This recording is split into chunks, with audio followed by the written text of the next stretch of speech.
Hello, everyone, and welcome to this edition of Wine, Women, and Words. And joining me, as always, is Michelle. Hello. And our special guest tonight is Crystal King, the author of The Chef's Secret, which we have been reading all month long. So thank you so much for joining us. It's a pleasure to have you. Thank you for having me. It's so much fun to be able to talk about this book. And before we get into anything major, and even before we get into our wine, this way y'all don't get mad at me, we're talking spoilers. So there's going to be just a crap ton of spoilers in this episode. We're discussing all the mysteries, everything. So if you have not read the book in full, put it on pause, go read the book, and then come back and listen to the rest of the episode.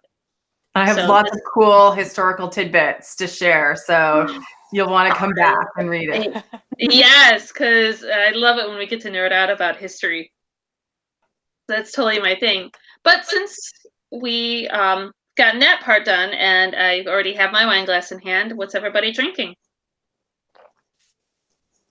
Do we have? I hate wearing headphones because I feel like where the little speaker thing is, that you guys can hear me swallow every sip of wine that I have.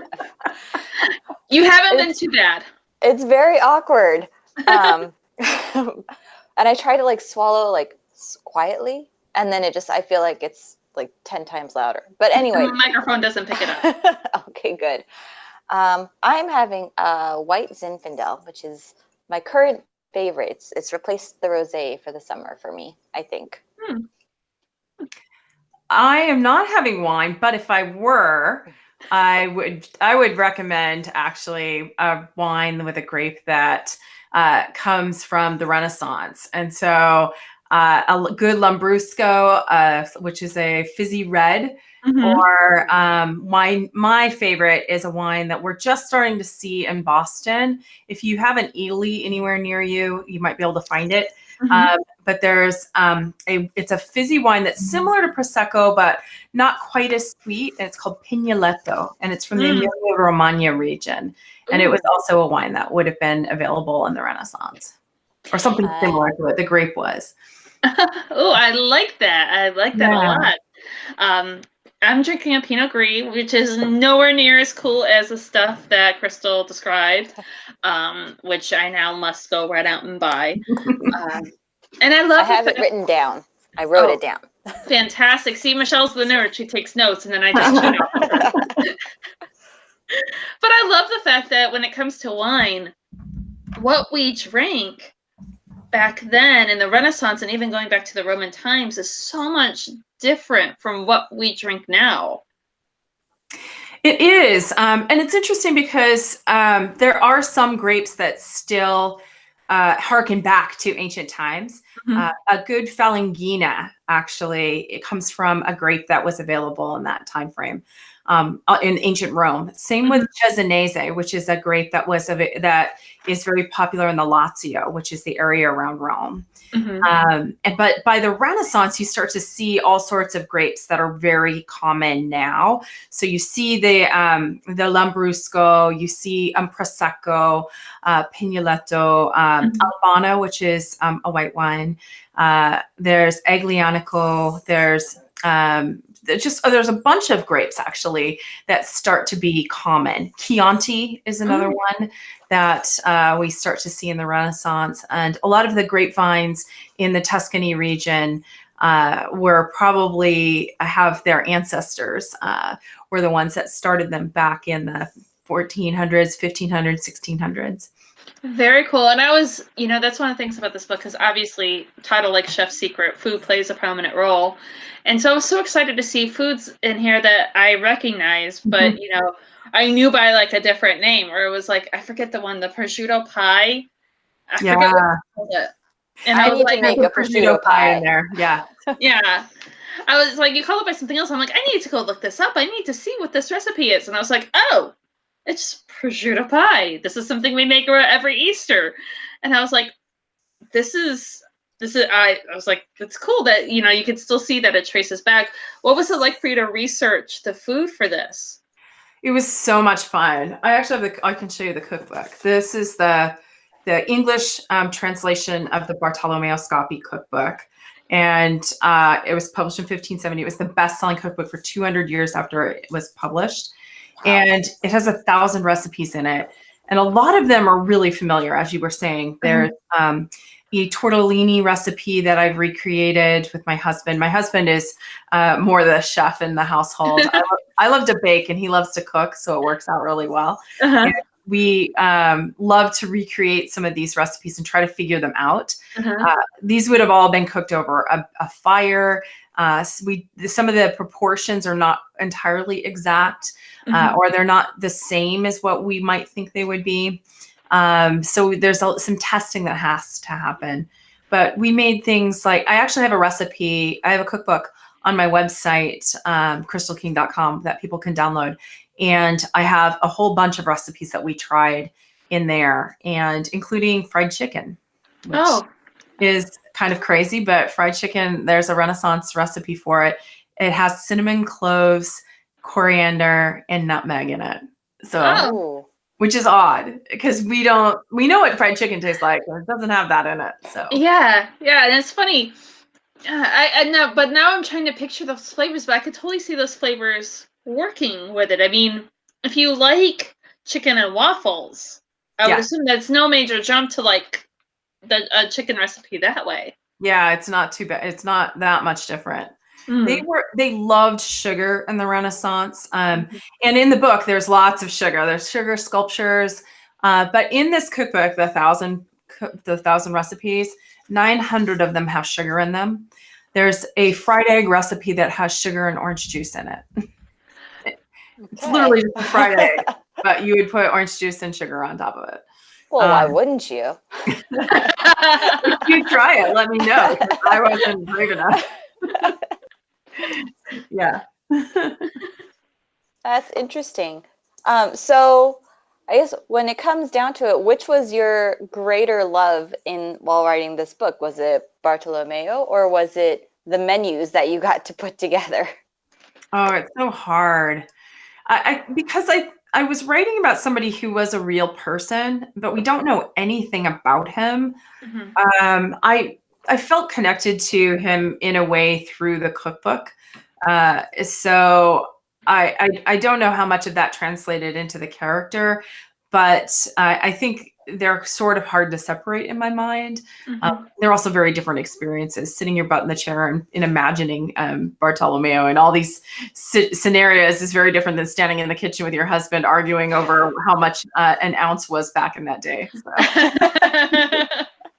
That is very true. And it was funny because I think it was on one of our episodes when Michelle pointed out that Bartolomeo was a real person, because I didn't realize he was a real person, and I didn't go back and read the back of the book so that I didn't accidentally spoil things for myself, that he was this real person.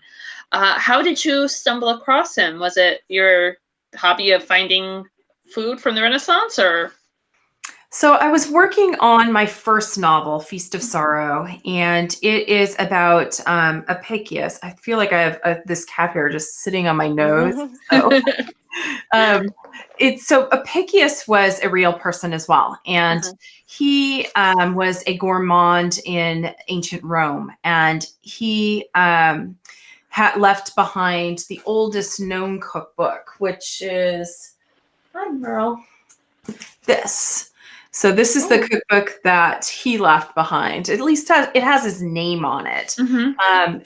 Many of the recipes, and it was compiled after, so a couple centuries after he lived, but many of the recipes do harken back to his kitchen.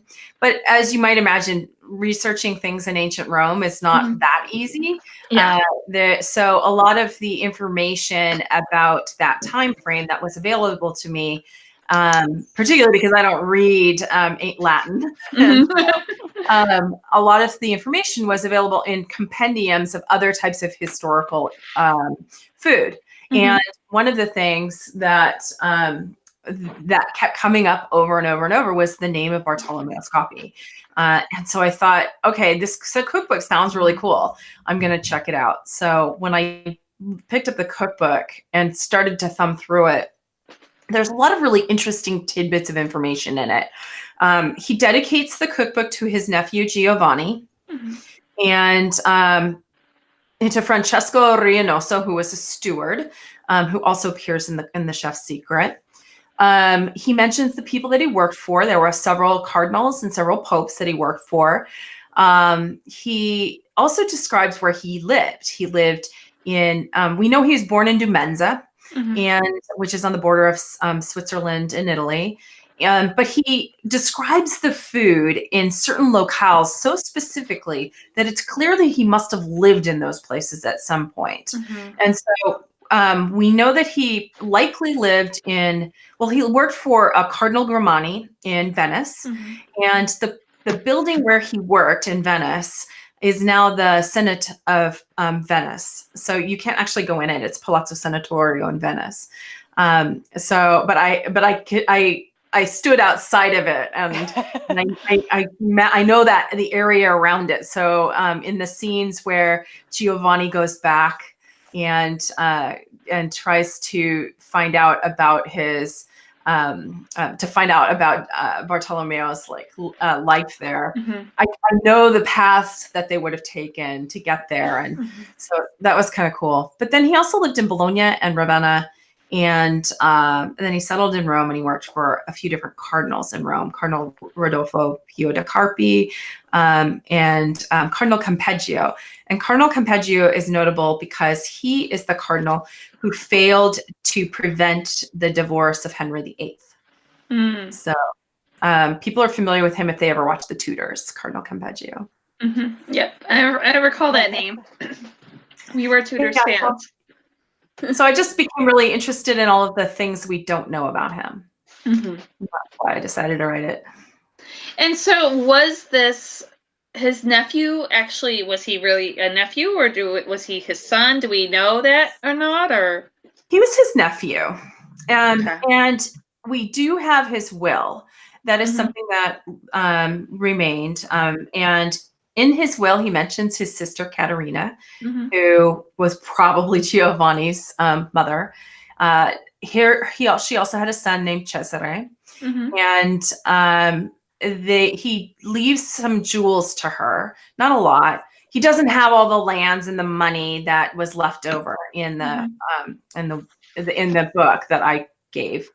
But he also asks that Giovanni, who was his apprentice as well, Giovanni worked with Cardinal Gislieri. I'm not sure if I'm pronouncing that entirely correctly, but he is the person that became Pope Pius.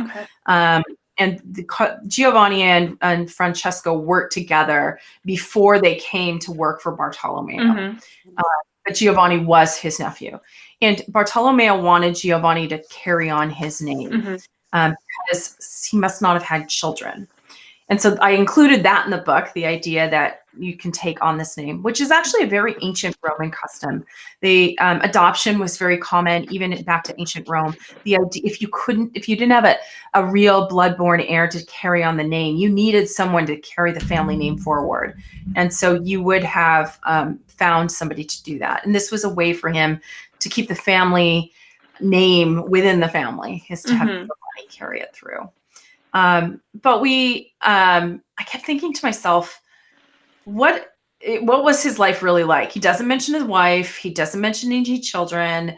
And so that's where I always ask the what if questions about the things we don't know. And I kept thinking, he must have loved someone in his life. He had to have loved somebody. I don't think you can make food and have a passion for food and how it makes people feel without understanding that and having a real deep emotional connection to it.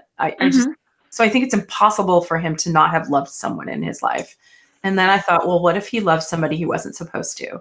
And then who is the person that he really should not be in love with? And it all unfolded from there.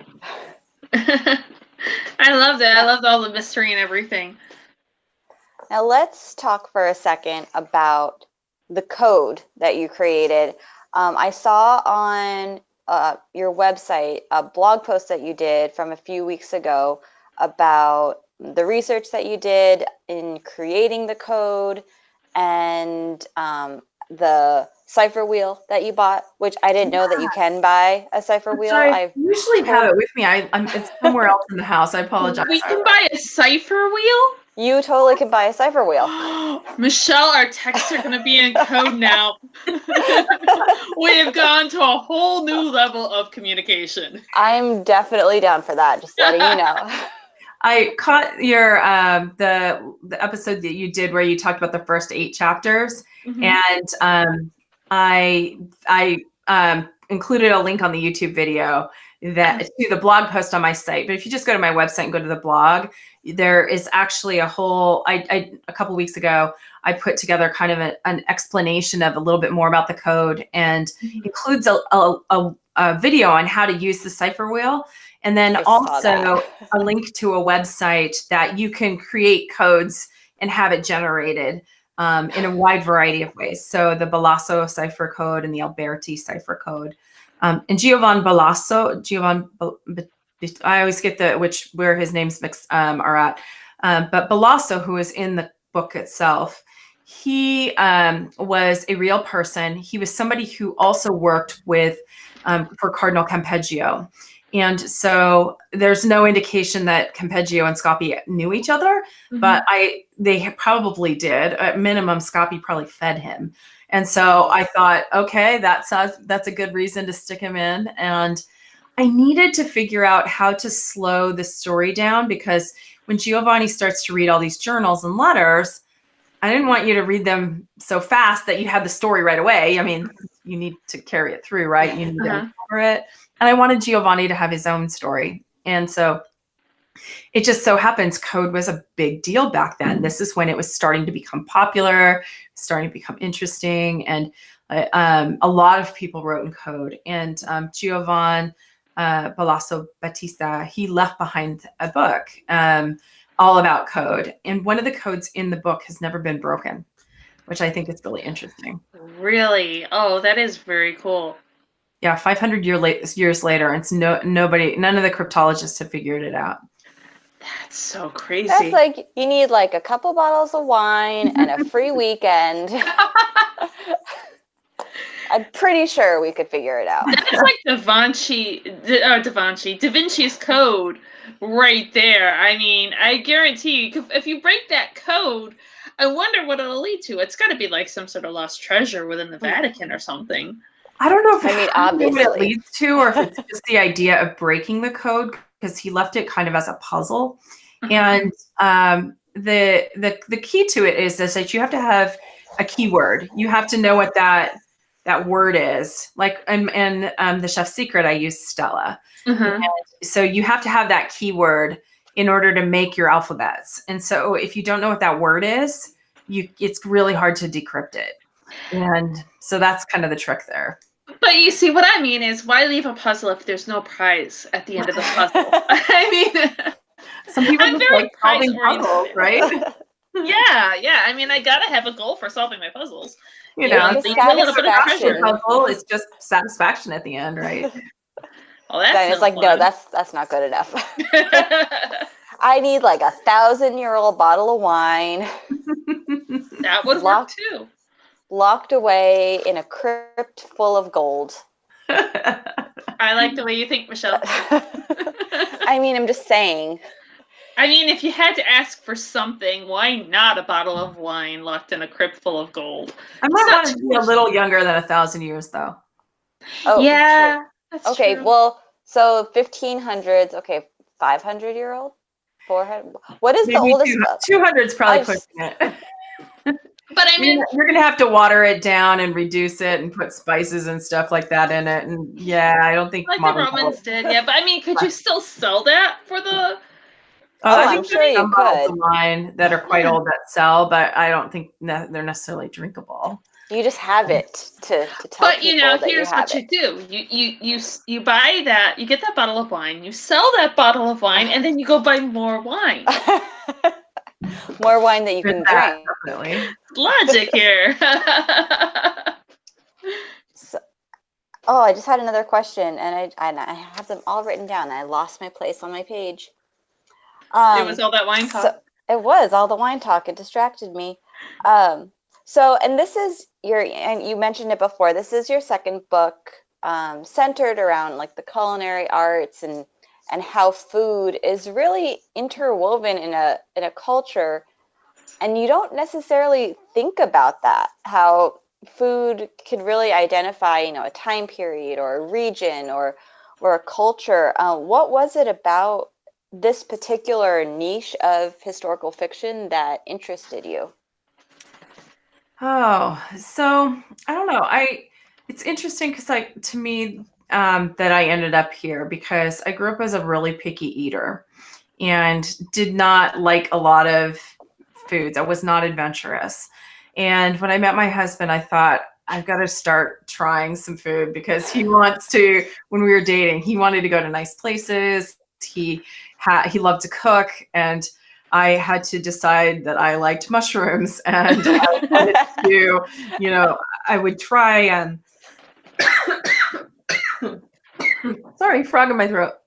I would try some of these little things. I needed to branch out and be adventurous, and so I thought I'd try everything once. Mm-hmm. And it turned out I started to like a few things. And also, as we get older, our palates change, and so I definitely don't like things as sweet as I used to, for example. So that helped over the years. And at the same time, one of my dear friends gave me a copy of MFK Fisher's The Art of Eating. And if you're not familiar with MFK Fisher, she was one of the people that really pioneered the idea of food writing as we know it, and the writing stories about travel and her adventures with food and her time cooking with her husband and meals that she shared with friends. And it really resonated with me because, well, one of the other things too, when I met my husband, he had a rule that when you have dinner, you sit down at the table and you eat it together. Mm-hmm. And that seems like a simple rule, but when I was growing up, we didn't have that. Mm-hmm. My mom had 3 kids. My father was gone all the time, and we just hurried and ate whatever it was that she stuck in front of us. And if it was vegetables, we complained about it. And so the idea of sitting down to a meal with someone and talking about your day and talking about your life and talking about your dreams and your goals, that just began to mean something to me. And then when you'd gather friends and have meals and have dinners, and so for me, food just brings people together. And I started to see all the connections, how food is interwoven in literally every part of our lives. Mm-hmm. It's in all of our rituals, whether it's religious, whether it's in our communities, whether it's with our friends, our weddings, our births, our funerals. Like there's food in everything. And I just really liked that. And I loved the food memoirs I had written. And so that's kind of how I decided I would start. I thought, I love this. I love reading this. So I'm going to try writing it. Mm-hmm. That was no, that was an awesome answer. Yeah. And I think one of the Instagram posts, or maybe it was on Twitter, I think it was Instagram, one of my first posts that I did about the book, and I think you had commented on it, and you said, don't read it on an empty stomach. And I think right after I posted that was when I got to one of the first scenes with all of the food. And there are certain foods that you read it and you can actually like feel your mouth watering when you think about it. And like prosciutto and artichokes and all of the cakes that, oh my gosh, that just, I was like, yeah, you really can't eat this on an empty stomach, because then you put it down and it's like I wander through the kitchen going, is there any chocolate? Like, why do we have no chocolate in this house? I need apple pie, darn it. So did you just have like the most eclectic, sorry, my hand was covering the camera, selection of snacks in your kitchen while you were writing this book? We actually try not to keep snacks at home for that purpose. If it's not something you have to make, it makes it a lot easier to not just be snacking all the time. So, but I made a lot of the recipes, and we also we go to Italy once a year, and we seek out a lot of Italian foods, and especially ones that we're not that familiar with. So I would say we do have snacky things around, or interesting foods around that I feel inspiring. Like right now, actually, one of the things that we're slightly obsessed with is we were in. We had the opportunity to go to Sardinia a couple, maybe a month and a half ago, and there's this bread. It's called Musica Carta, and it has a couple other names, but it's so thin, and it's called that because it's so thin that if you put a sheet of music behind it, you should still be able to read it. Oh. And it was bread that it's centuries old, and the shepherds would carry it into the fields with them. And it doesn't have tons of flavor, but it's very snackable. So we have a bunch of that in our house right now. Well, it's bread. I mean, how could you go wrong with bread? Right. It's more like a cracker. Exactly. And Sardinia is like on my Italy go-to travel list. It's like one of the places I want to stop through because like Giuseppe Garibaldi, he retired in the north part of Sardinia, and one of the islands. So it's like I would go there now.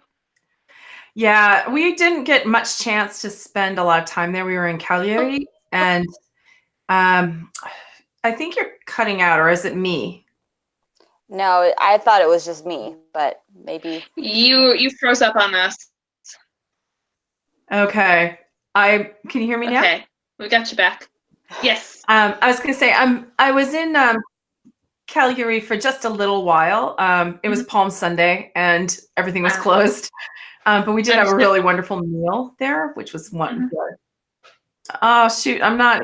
Are you catching me, or am I freezing? Well, yeah, we're catching you right now. Yes. Yeah, we're good. Okay, cool. Oh, sorry, you go ahead. You go. At any rate, you should. I would say bucket list Sardinia. The South is best for beaches. I think a lot of the interesting things to see are up north. Sure. From what I understand. So, and what has been of the recipes? I mean, you mentioned earlier that you and your husband have been experimenting with Scappi's cookbook. What has been the most successful and the favorite recipe that you've tried? The most successful, probably the pumpkin cheesecake pie, which is like a pumpkin cheesecake pie. It probably would have made with it calls for a soft creamy cheese. And so I use cream cheese just because I like that sourness that it gives to it. Oh my gosh, I totally have this itch going on. I'm so sorry. No worries. Yeah, so I like the sourness that the cream cheese gives to it. So I decided to use that instead of the mascarpone. Okay.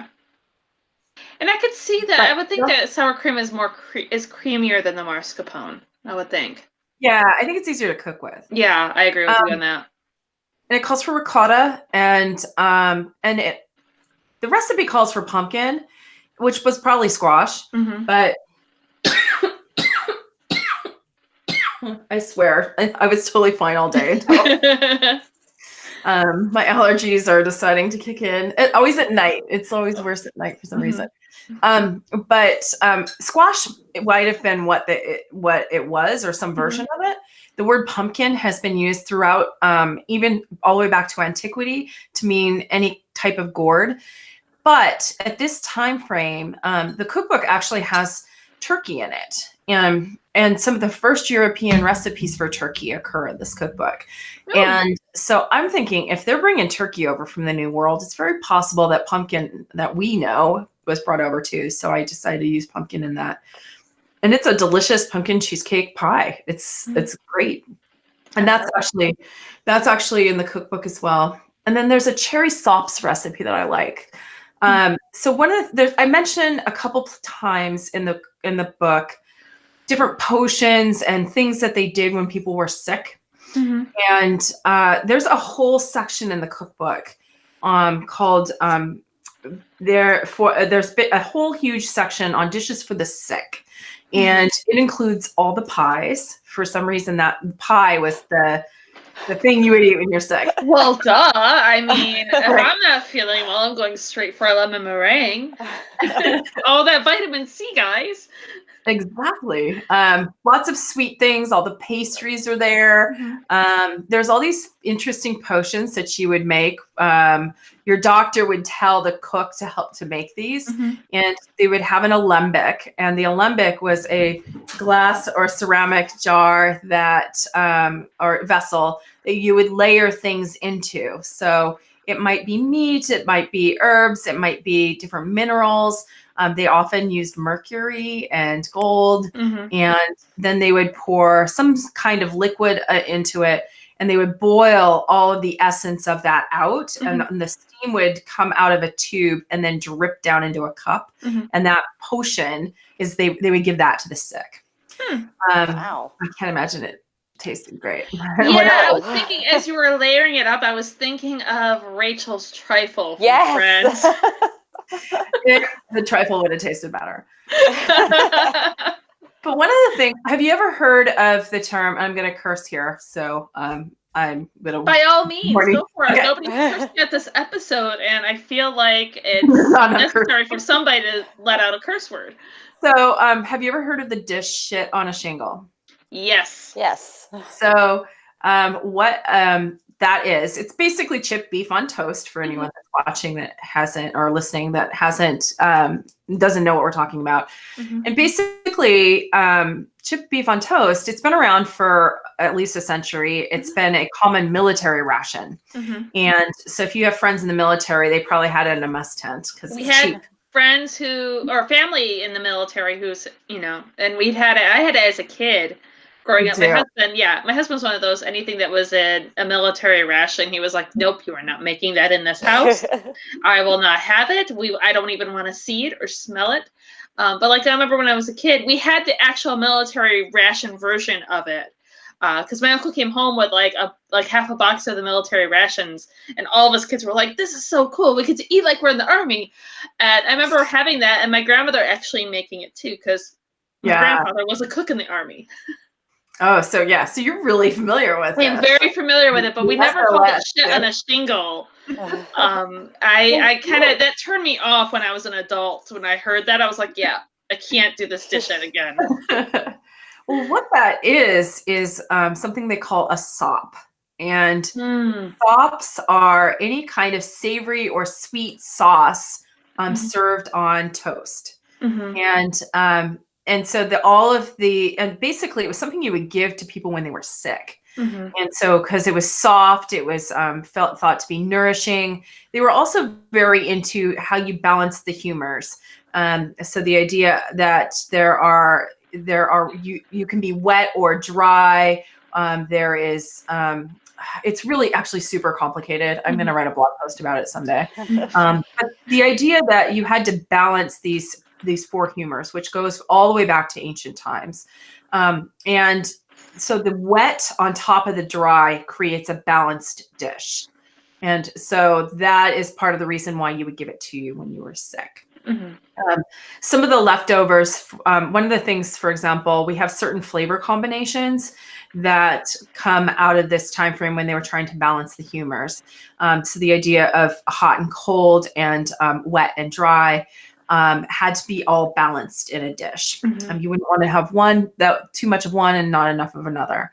So pork, for example, was considered to be a cold dish. And the even if it was served hot, the properties of it were considered to be cold.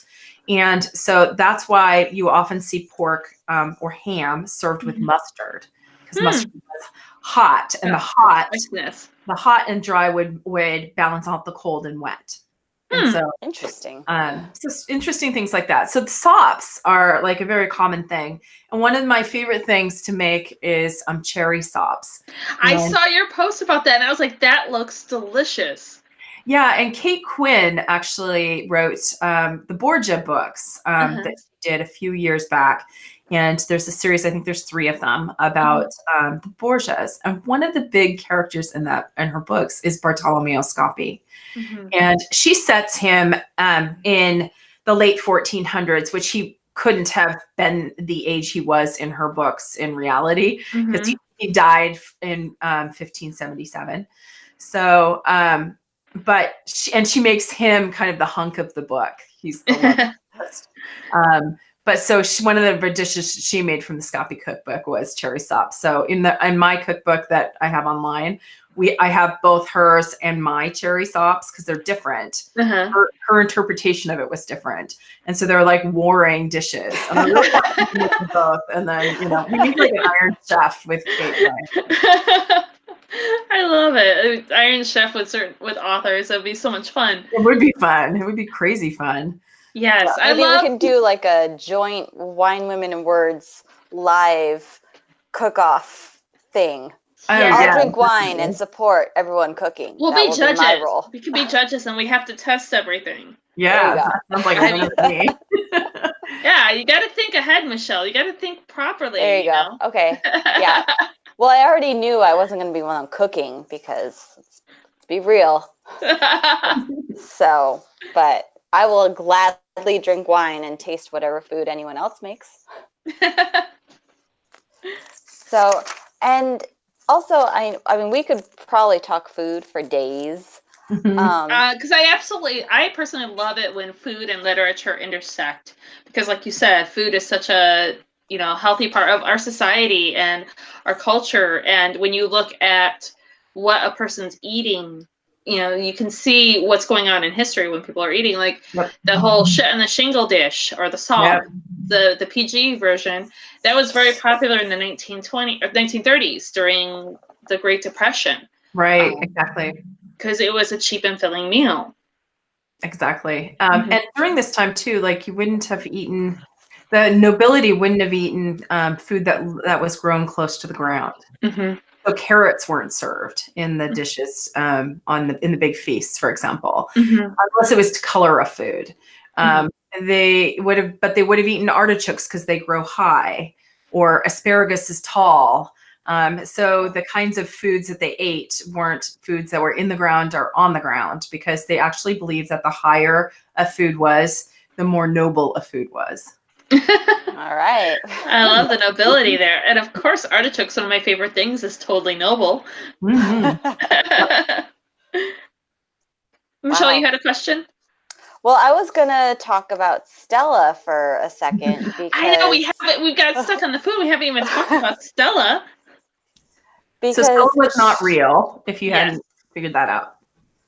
But Diane and I had a debate. I know in text messages, and I can't remember if we talked about it on the show one night, but we had this whole conspiracy theory going that she was from the Medici family. Which we find out that she's not, but the Medici family, they do pop up towards the end there. Yeah, so Domenico was a steward for the Medici. And he was real, actually, but we know nothing about him other than the manual he left behind on how to keep a noble household, which he based on his time with working for the Medici in Florence. But Stella was a Chigi, and Agostino Chigi was the wealthiest man in all of Italy. He died, I want to say 1527 or so. And so I didn't want to be super, I didn't want to be the Medici or the Borgias or somebody like I wanted to kind of stretch that a little bit. And so I really thought, well, who was the wealthiest?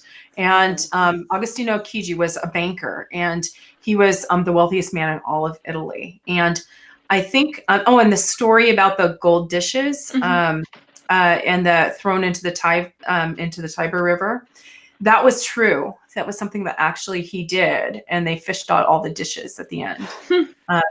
And the Farnesina still stands today. It's a place that exists, and that's the other reason I decided to have it be Agostino Chigi, because he owned that palazzo and had it built, and he had Raphael make these incredibly gorgeous, beautiful frescoes. And then when he died, it went to his son.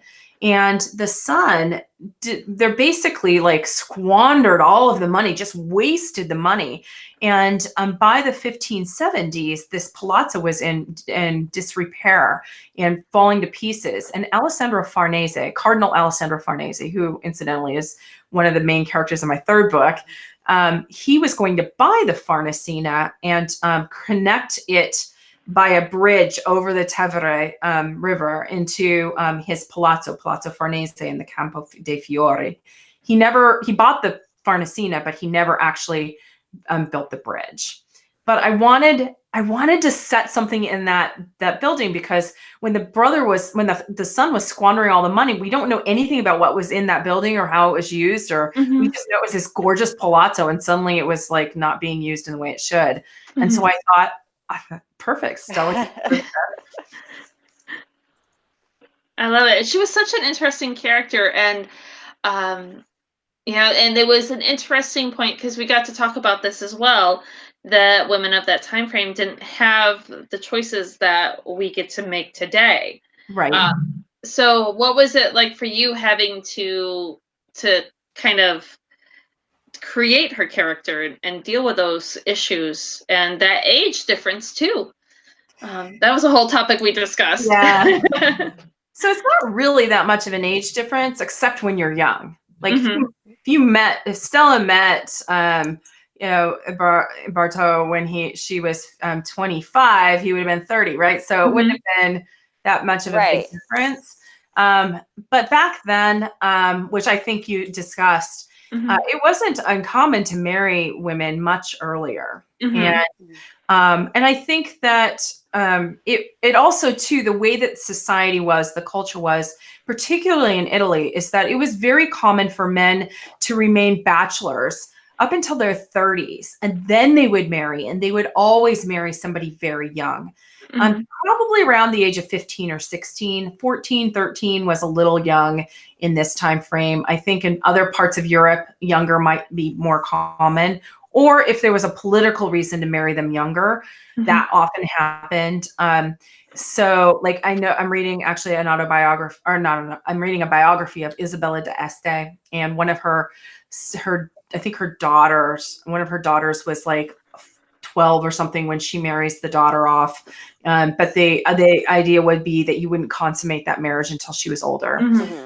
I'm sure some people did, which is not something I try to think about, but so there was also a big difference too between nobility and the common people. And so this is why you see a huge disparity between Stella and Isabetta, because Isabetta is she's been married and she's barren, and so she's not of any bargaining. She's not a bargaining chip anymore. So she could marry who she wants and do it for love. And so that happened. People did marry for love if you were a commoner. That was something that was very possible. If you were merchant class, you were you still had some chance to be bargained out as a way to connect families for business deals, things like that.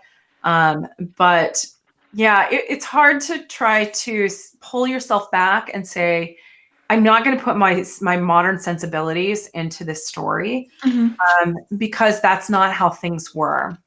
But that being said, I'm also I'm very aware of what people are interested in reading too.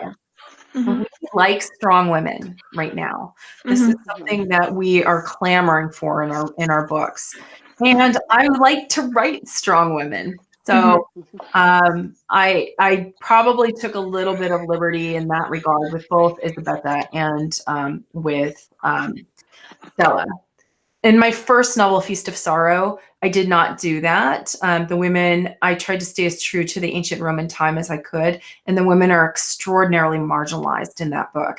And I didn't want to, for me writing it, I wanted to enjoy writing the stronger women characters in the second book. Well, Stella, I mean, that one scene, I was sitting outside and sitting in my chair reading my book, and the kids were riding their bikes and everyone was happy, and I got to the scene because my kids weren't reading it, with the Pope, when the Pope catches them. Yeah. And I got to that part, and out loud I was like, "Oh no!" And that ring that he gave her, I mean, that's just a handy little ring. And they had rings like that. I based it off of a photo of one I saw. So, yeah. I wondered about that. You know, should I kill a pope? That's kind of blasphemous. What a question. I don't know. Looking, you might go kill a pope today. I don't know. The funny thing is when I was doing research for the book, I actually met with a couple that were Vatican experts, and really lovely, invited me into their home. We talked all about the Vatican for several hours, and we were talking about Pope Marcellus, and he only lived for 2 months. And he looks at me, and the historian looks at me, and he says, "You are going to kill him off, right?" I'm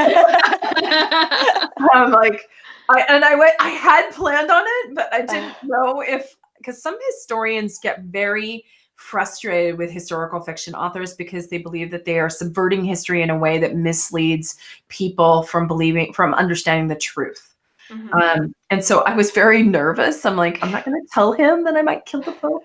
But since I felt like I had been given a little bit of permission, so I went ahead and did it. And the Pope is one of those figures, more so back then than he is now, where they weren't just religious leaders, they were political leaders. Yeah. And if you're a politician, you've got a target on your back. I don't care what century it is, there's a target on your back if you're a politician. Yep.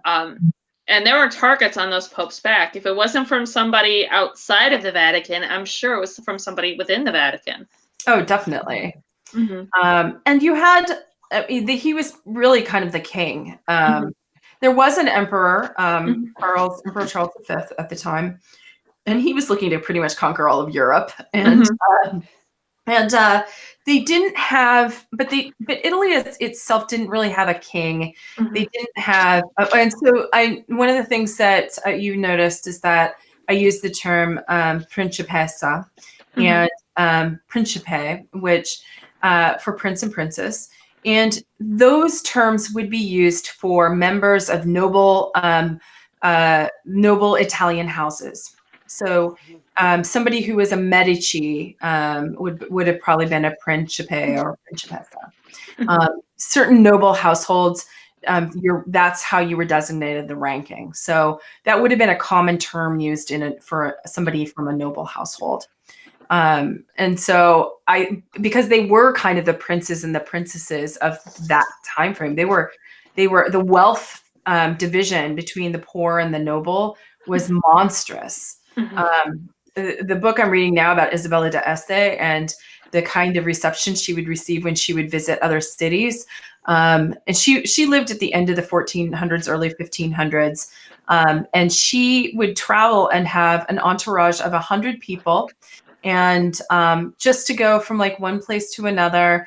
And she would sometimes they would have like trumpeters that would announce their arrival in cities. Some girls get all the luck. Whoever was the ruler of that city would sometimes have parades to welcome them in.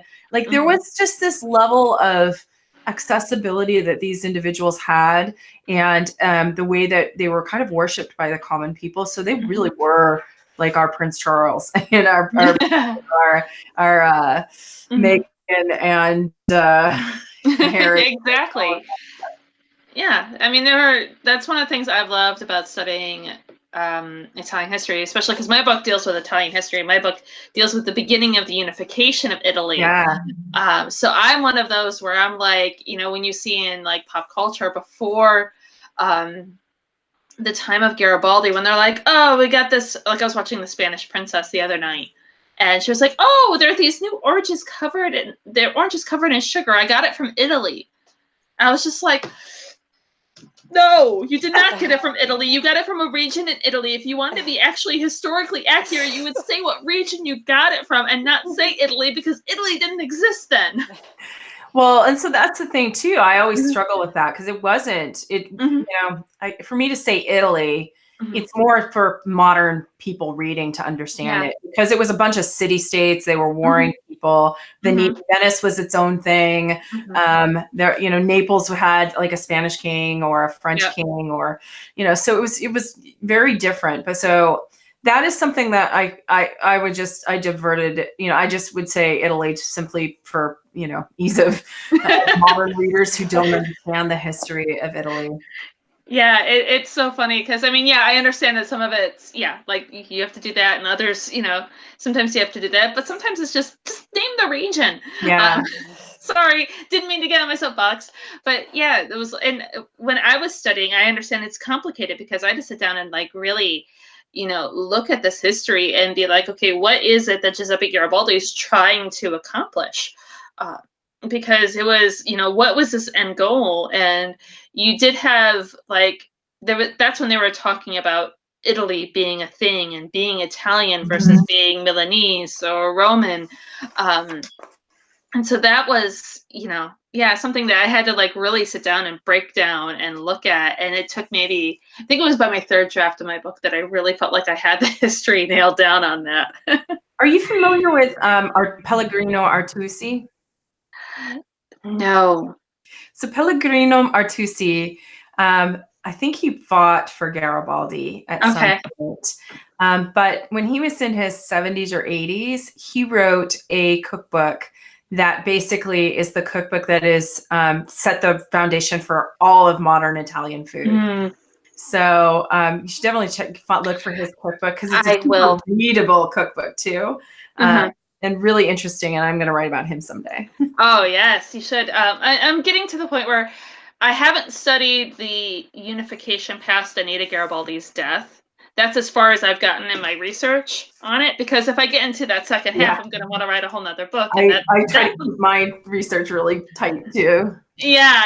I learned about the very end and then up to her death, because otherwise you've got this whole other rabbit hole that you can just easily fall down. Yep. It's so easy with historical fiction. So, Michelle, did you have any other questions? Because otherwise I can just keep her on all night talking about Italian history and fangirling over all things Italian and Italian food. Well, I did have a question about, I guess we're at the end of the book now. So if you've listened this far and you're okay with spoilers, this is going to be a big spoiler. But did you always know who you wanted Stella to end up being, like from the beginning of the novel, or did she kind of develop? I did. I knew all along, and I didn't know Valentino so much. I didn't really peg him so much for the brother until I probably written a good 15 chapters, and then I ended up rewriting those and added him in more specifically as his brother. But I always knew that I wanted the reader to at least have a familiarity with her in some way in Giovanni's life today, in the now, so that when you found out, it felt right, or it felt familiar. But I was also really worried that I didn't leave enough red herrings and I didn't really divert you away. I kind of was worried that it was too obvious. But even if it was obvious, if it was satisfying, I'm okay with that. It was satisfying. I'll say it was absolutely satisfying, because it was just like, okay, well, it was a satisfying thing, because it was like one of those things where it's like, okay, you know how the ending's going to happen, or you guess how the ending's going to happen, but it's a fun ride. Like, at the end of the roller coaster, you're going to be okay, but it's a matter of, okay, I got to make it through these loops and up and down these hills, and then I'll be okay. And it was like, okay, I got to get through this roller coaster because I got to find out why and how. And the end, a lot of the ending also happened with the parts with Cesare and with Domenico. And the one thing I didn't know until I wrote it was whether or not, when you got to the end of the book, if Stella would be alive or dead. When Giovanni discovered who she was. I didn't know how I was going to do that until I wrote it. And but that's the scene where the big fight scene when they're having to go save Isabetta. So that building, I wrote it around the building because the inn that we stay in when we go to Rome, and we've stayed there for, I don't know, the last 6, 7, 8 years, is this place called Casa de Coronado. And it's this cute little albergo on the Casa de Coronado, which is it's a pedestrian street, and it's where the popes used to go down on their way to their coronation at the Vatican, which is why it's a coronare. And this building was owned by now it's owned. Now it's privately owned, but it was owned by the Vatican at some point, and it was that guild that it was a charitable guild of the Gonfalonieri. And we were staying there one time, and I mentioned to the couple that owns it that I'm writing this novel about set in the Renaissance, and Benjamino grabs my arm and he takes me back inside, and he's showing me on his computer about the Gonfalonieri, and then he takes me back outside and shows me this plaque on the ceiling or on the wall outside of it, and it says the date, and then it was the Gonfalonieri, and he's like, you have to include it. You have to include it. And it's a really interesting, the stairs in the building to go up to the rooms, there's no elevator, you have to climb the stairs. The stairs, the first few stairs it's all original. It's all 500 years old. And the bottom stairs are just like, they're kind of like curved because of so many footsteps hitting them. And it's really amazing. And so that's why so I was trying to imagine that building, and then Benjamino also took me out back, and he showed me the 3 arches in the street, the street of the 3 arches, and only one arch is visible today, and one of them is in his garage, basically behind the building. Nice. And so I was like trying to imagine. So I imagined everything around that building because I just really wanted to include it because it was just like